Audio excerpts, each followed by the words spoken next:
નમસ્કાર, જય હિન્દ વાલા વિદ્યાર્થી મિત્રો. આ વિડિયો લેક્ચરમાં આપણે વિજ્ઞાન વિષયના 50 મોસ્ટ આઈએમપી એમસીક્યુ ક્વેશ્ચનનો બીજા નંબરનો ભાગ જોવાનો છે. પ્રથમ નંબરનો ભાગ અપલોડ થઈ ગયો છે. ઘણા બધા બીજા વિડીયોઝ આપણે અપલોડ કરી દીધા છે કે જેની અંદર આપણે અલગ અલગ વિષય વાઇઝ એમસીક્યુ ક્વેશ્ચનની આખી સિરીઝ મૂકેલી છે. આપણે એવા જ પ્રશ્નો લીધેલા છે જે પરીક્ષામાં તમને બેઠા બેઠા જોવા મળી શકે છે. તો ચલો સ્ટાર્ટ કરીએ. ન્યૂટનની ગતિનો પહેલો નિયમ શું દર્શાવે છે? ઝડપની વ્યાખ્યા, સ્થિરતાની વ્યાખ્યા, બળની વ્યાખ્યા કે પછી વિચલનની વ્યાખ્યા દર્શાવે છે? સી, બળની વ્યાખ્યા દર્શાવે છે. પહેલો નિયમ ન્યૂટનનો એટલે કે જડત્વનો નિયમ. ન્યૂટનની ગતિનો બીજો નિયમ શું દર્શાવે છે? બળનું સાપેક્ષ મૂલ્ય, પદાર્થનો દ્રવ્યમાન, બળનું મૂલ્ય કે પછી બળની આંતરક્રિયા? સી, બળનું મૂલ્ય. કોઈ પણ વસ્તુનું વજન પૃથ્વી પર કયા સ્થળે સૌથી ઓછું હોય છે? કર્કવૃત્ત પર, ધ્રુવ પર, વિષુવવૃત્ત પર કે મકરવૃત્ત પર? સી, વિષુવવૃત્ત પર સૌથી ઓછું હોય છે. ક્રિયાની વિરુદ્ધ પ્રતિક્રિયા હોવી એ ન્યૂટનની ગતિનો કયો નિયમ છે? તૃતીય, ચતુર્થ, પ્રથમ કે પછી દ્વિતીય? આઘાત પ્રત્યાઘાતનો નિયમ આને કહેવાય છે. દડો તમે ફટકારો તો જેટલી ગતિથી તમે ફટકારો છો દિવાલની સાથે એટલી જ ગતિથી એ પાછો આવે છે. તો એ કયો નિયમ છે? ત્રીજો નિયમ. રોકેટ છે એ આ જ નિયમ આધારિત કામ કરે છે. અને મોટા ભાગનું જે છે એ બધું આના આધારિત જ છે. આઘાત પ્રત્યાઘાત જ હોય. તમે જેટલી વધારે મહેનત કરો એટલા વધારે માર્ક્સ સ્કોર કરી શકો. એટલે આઘાત પ્રત્યાઘાત જ થયું. પૃથ્વીની સપાટીથી દૂર જતા ગુરુત્વાકર્ષણમાં શું ફેર પડે? ઘટે? પદાર્થનો વજન વધે? ગુરુત્વાકર્ષણ સમાન સરખું જ રહે કે ગુરુત્વાકર્ષણ વધે? એ, ગુરુત્વાકર્ષણ ઘટે. જેમ જેમ પૃથ્વીથી ઉપર જઈએ એમ ગુરુત્વાકર્ષણ બળ ઘટતું જાય. કોઈ પણ પદાર્થ છે એને 11 કિલોમીટર પ્રતિ સેકન્ડના દરે ફેંકવામાં આવે ને તો એ પૃથ્વીની બહાર જતું રહે. આને પલાયન વેગ કહેવાય. એ ગુરુત્વાકર્ષણની બહાર જતું રહે. પણ 11 કિલોમીટર પ્રતિ સેકન્ડની ઝડપે એને ફેંકવું પડે. એ વસ્તુની નિયમ છે વિજ્ઞાનનો. પૃથ્વીના ગુરુત્વાકર્ષણ કરતાં ચંદ્ર પરનું ગુરુત્વાકર્ષણ કેટલા ભાગનું છે? ચોથા ભાગનું, આઠમા ભાગનું, છઠ્ઠા ભાગનું કે ત્રીજા ભાગનું? સાચો જવાબ છે છઠ્ઠા ભાગનું. પૃથ્વીનો પલાયન વેગ કેટલો છે? હજી હમણાં જ મેં તમને વાત કરી કે કોઈ પલાયન વેગ એટલે કોઈ પણ વસ્તુને આટલી ઝડપે જો ફેંકવામાં આવે ને કિલોમીટર સેકન્ડની ઝડપે તો એ વસ્તુ છે ને પૃથ્વીની બહાર જ જતું રહે, પાછું જ ન આવે. પહેલાંના સમયમાં એવું કંઈક કહેવાય છે કે કોઈક રાક્ષસ હતો અને હનુમાનજીએ ફેંકો તો એ પાછો જ ન આવ્યો. તો આટલી ઝડપથી કદાચ ફેંક્યો હોય તો પાછો ન આવે. એ 11.2 કિલોમીટર સેકન્ડ, બી 18 kilometre second, C 21.2 kilometre second કે પછી ડી 8.3 કિલોમીટર સેકન્ડ? એ 11.2 કિલોમીટર સેકન્ડના દરે ફેંકવામાં આવે તો એ પૃથ્વીની બહાર નીકળી જાય. એ ગુરુત્વાકર્ષણની છટકી જાય એટલે એ આવી જ ન શકે પાછું. એ ઉડા જ રાખે ઉપર. જે ભૌતિક રાશિને વર્ણવવા માટે મૂલ્ય ઉપરાંત દિશાની જરૂર પડે તેને કેવી રાશિ કહે છે? અદિશ રાશિ, મૂલ્ય રાશિ, સદિશ રાશિ કે દિશાહીન રાશિ? ખાસ ધ્યાને રાખવું, મૂલ્ય ઉપરાંત દિશાની પણ જરૂર પડે તો એને સદિશ રાશિ કહેવાય. કેવી રાશિ? સદિશ રાશિ. બળને માપવા માટેનો નાનો એકમ કયો? ડાઇન, સ્થેન, પૌંડ કે પછી ન્યૂટન? ડાઇન છે સૌથી નાનામાં નાનો એકમ. કયા ભારતીય વૈજ્ઞાનિકે ન્યૂટનથી અગાઉ પૃથ્વીના ગુરુત્વાકર્ષણ બળના સિદ્ધાંતોની જાણકારી આપી હતી? આપણે જે ઇતિહાસની એમસીક્યુ સિરીઝ જોઈ ને એની અંદર આ પ્રશ્ન આવી ગયો જ છે. બ્રહ્મગુપ્ત, વરાહમિહિર, આર્યભટ્ટ કે ભાસ્કર? સાચો જવાબ બનશે ઓપ્શન એ, બ્રહ્મગુપ્ત. બ્રહ્મસ્ફુટ સિદ્ધાંત જે છે એની અંદર અગાઉ ગુરુત્વાકર્ષણની વાત ન્યૂટન પહેલાં કરી દીધી છે. સૌર ઉર્જાનું વિદ્યુત ઉર્જામાં રૂપાંતર શેના દ્વારા કરવામાં આવે છે? વિદ્યુત મોટર, સોલાર સેલ, મીણબત્તી કે પછી ટ્યુબલાઇટ? બી સોલાર સેલ. આ સોલાર સેલ એક એવો સેલ આવે કે જેના દ્વારા સૌર ઉર્જાનું વિદ્યુતમાં રૂપાંતર થઈ શકે, જેના કારણે અંતરિયાળ જે પહાડી વિસ્તાર છે એમાં વિદ્યુત લાઇટ ન પહોંચી શકે એવા વિસ્તારોમાં પણ આ સોલાર સેલના ઉપયોગથી લાઇટ થઈ શકે છે. રાસાયણિક ઉર્જાનું વિદ્યુત ઉર્જામાં રૂપાંતર શેના દ્વારા થઈ શકે છે? વિદ્યુત સેલ, ડાયનેમો, વિદ્યુત મોટર કે વિદ્યુત બલ્બ?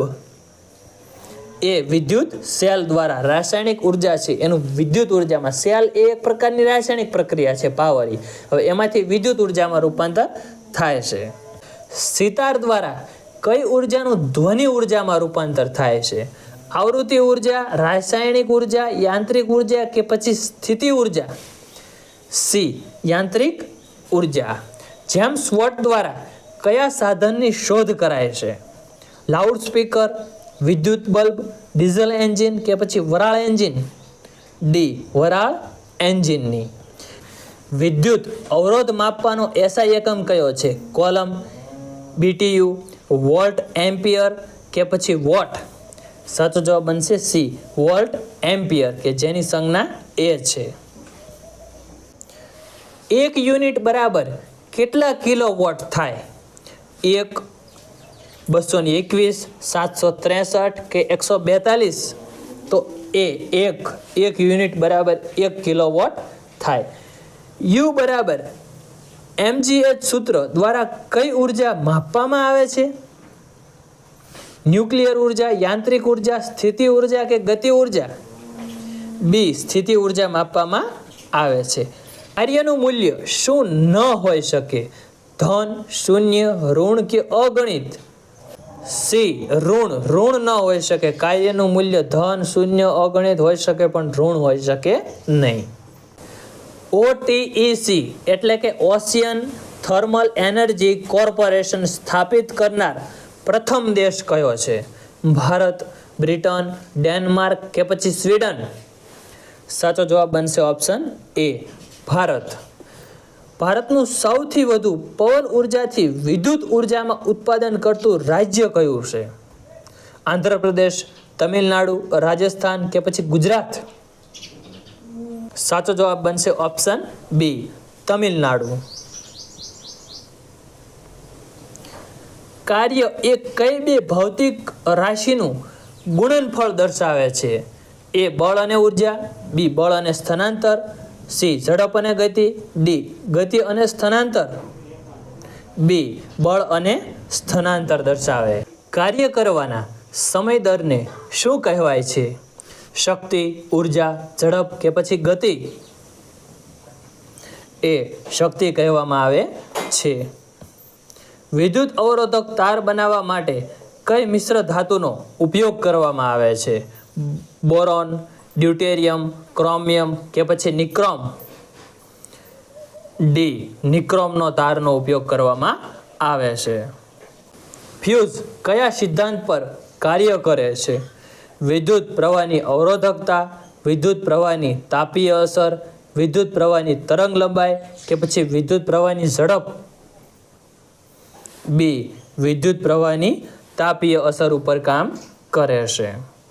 આ બધું જે વિજ્ઞાન છે ને એ આપણા જે રોજિંદા જીવનમાં જે ઉપયોગી છે ને એને આસપાસ વણી લેતી બાબતોને આપણે આવરી લીધેલી છે. કારણ કે પરીક્ષાઓમાં એવું કહેવામાં આવે છે કે જે રોજિંદા જીવનમાં ઉપયોગી વિજ્ઞાન હોય ને એ વધારે પૂછાય છે. જે આપણે રોજબરોજના ઉપયોગમાં લેતા હોય, જે બલ્બ છે, પછી આ ફ્યુઝ છે, પછી અમુક બીજી બાબતો ઘણી બધી આપણે એવી આગળ આવશે અને આપણે અહીંયા એવા જ પ્રશ્નો લીધેલા છે.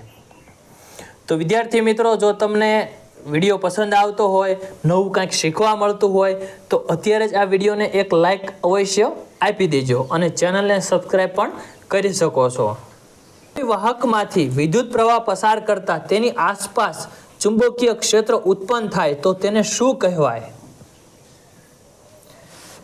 એ ઇલેક્ટ્રોડાયનેમો, બી મેગ્નેમો, સી ઇલેક્ટ્રો ટેમ્પરેચર કે ડી ઇલેક્ટ્રોમેગ્નેટ?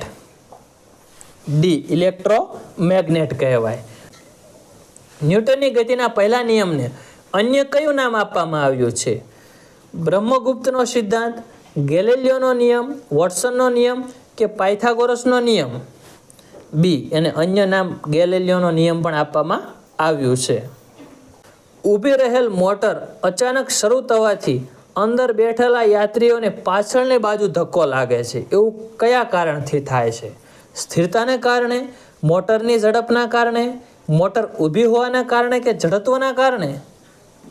તો ડી, જડત્વના કારણે. ન્યૂટનની ગતિનો બીજો નિયમ બળ વિશેનું કયું સૂત્ર આપે છે? P બરાબર ma, F બરાબર ma, m બરાબર fa કે F બરાબર pa? સાચો જવાબ બનશે ઓપ્શન બી, F બરાબર ma. રોકેટ ન્યૂટનના કયા સિદ્ધાંત એટલે કે કયા નિયમ અંતર્ગત ઉડે છે? હમણાં જ્યારે આવ્યું ત્યારે મેં તમને આનો જવાબ આપી દીધેલો છે. ન્યૂટનની ગતિનો પ્રથમ નિયમ, ગેલિલિયોની ગતિનો પ્રથમ નિયમ, ન્યૂટનની ગતિનો દ્વિતીય એટલે કે બીજો નિયમ કે ન્યૂટનની ગતિનો ત્રીજો નિયમ? આઘાત પ્રત્યાઘાતનો નિયમ છે તો ઓપ્શન ડી સાચો બનશે, ન્યૂટનની ગતિનો ત્રીજો નિયમ. લિફ્ટ ઉપરની તરફ જતી હોય ત્યારે લિફ્ટમાં સ્થિત વસ્તુના વજનમાં કેવો ફેરફાર પ્રતીત થાય છે? વજનમાં વધારો થાય, ઘટાડો થાય, સમાન રહે કે ઉપરની તરફ જતા વસ્તુનું વજન ઘટતું રહે? સાચો જવાબ બનશે ઓપ્શન એ, ઉપરની તરફ જતી હોય ત્યારે વજનમાં શું થાય? વધારો થાય છે.